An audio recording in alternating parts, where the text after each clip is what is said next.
మీకు 12థ్ అపాయింట్మెంట్ వచ్చేసాయి. పా ఒక్కరోజు గ్యాప్.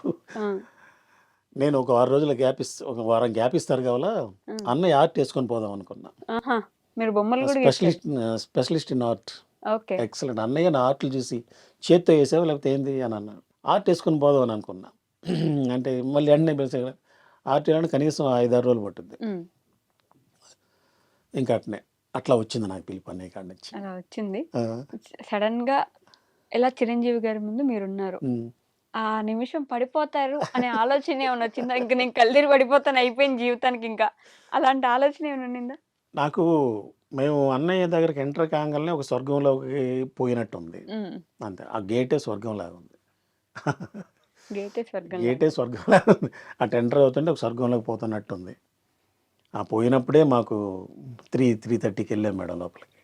పోగానే మాకు ముందు మంచినీళ్ళు ఇచ్చారు గాజు గ్లాసుల్లో. ఓకే.